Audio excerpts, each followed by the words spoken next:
Un amplificateur et un préamplificateur chez Ellipson. Oui, Beaucoup de puissance, beaucoup de puissance. beaucoup de fonctions. Oui. Et l'évolution.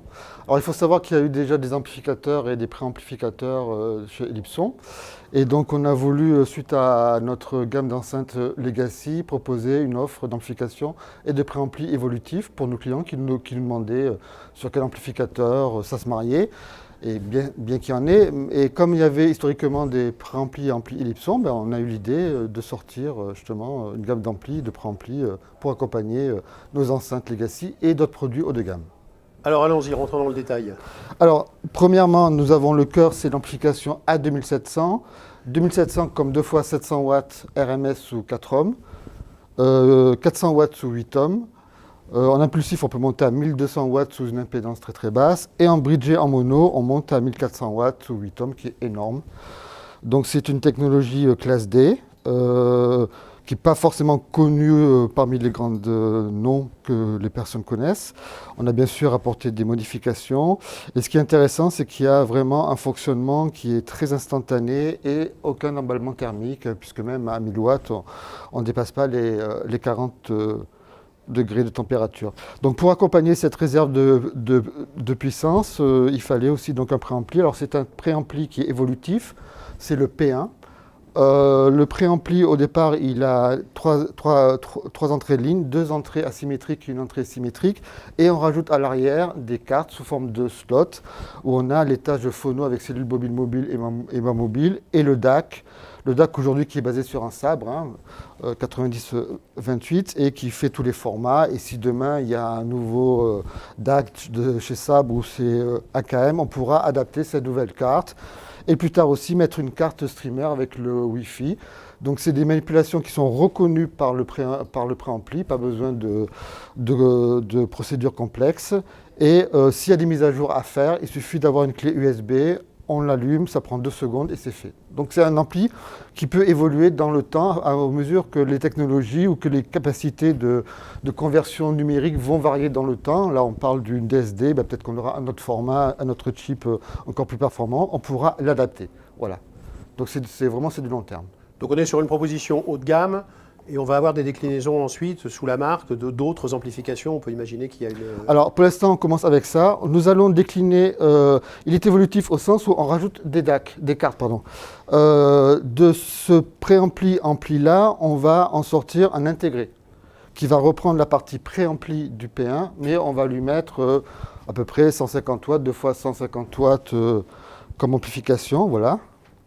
Et plus tard, ben, peut-être aussi partir sur des amplis plus haut de gamme. Voilà. Donc, mais c'est déjà, pour nous, c'est important parce que nous avons des amplis mais qui étaient entrée de gamme et là, vraiment, on s'est attaqué sur des produits. Alors, c'est des produits qui sont vraiment made in France.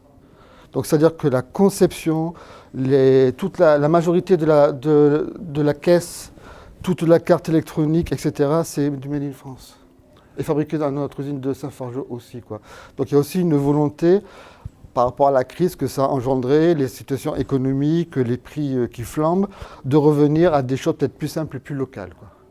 Alors maintenant, on va parler de la connectique, donc des appareils que je vous ai présentés, l'amplification A2700 et le P1, qui sont évolutifs, et on va voir pourquoi. Donc l'arrière de l'ampli A2700, nous avons des switches qui permettent de choisir entre l'entrée asymétrique et symétrique, et le mode stéréo, donc 2 fois 400 watts, ou 2 fois 700 watts sous 4 ohms, et le petit switch qui permet de passer en mode bridgé, où là on a 1400 watts sous 8 ohms. Point de vue du préampli, alors là le préampli il est complet, c'est-à-dire que le préampli quand il est livré d'origine où il n'y a que les entrées lignes, là vous avez comme un ordinateur une petite plaque, et ici une petite plaque. Donc vous avez les entrées line 1, line 2, comme c'est un préampli symétrique, c'est séparé droite et gauche, et c'est pas donc à côté. Vous avez donc l'entrée symétrique et les sorties donc asymétriques et symétriques. Vous pouvez brancher aussi 2 subs, 1 ou 2 subs, c'est filtré d'origine à 400 Hz. Et là, comme un ordinateur, se rajoute la petite carte DAC. Donc il y a fichier 32 bits, 384 kHz. Vous avez l'entrée USB-B, vous avez l'entrée optique et la coax, voilà, qui est limitée à 192 kHz, c'est normal. Et là, vous avez la petite carte pour la carte phono. Vous avez le petit sélecteur qui permet de choisir entre la bobine mobile et l'aimant mobile et la prise pour la masse ici. Une fois que vous rentrez ces slots, ces cartes-là, le P1 se met à jour et reconnaît automatiquement ces cartes. S'il y a une évolution, parce qu'on va avoir un DAC plus performant, qui va faire, je sais pas, bon, voilà, il suffit simplement de le mettre et en un petite clé USB, vous mettez en route, ça s'affiche sur l'écran et ça prend 5 secondes et ça met à jour. Il y a un prix pour ces produits? Ah oui, il y a un prix, bien sûr, il y a tout un prix. Alors, le prix qui est contenu, vu la puissance, il est de 2 990 € sur l'amplification. Donc, je répète 2 fois 400 watts musicaux. Enfin, musicaux au sens, c'est pas des watts puissance bourrin, c'est assez musical, sous 8 ohms. Lui, il est à 1990 en version line et vous rajoutez des cartes si la version complète est légèrement au-dessus de 3 000 €. Avec DAC intégré, la carte MM et MC phono. Disponibilité? Disponibilité à partir de mi-novembre.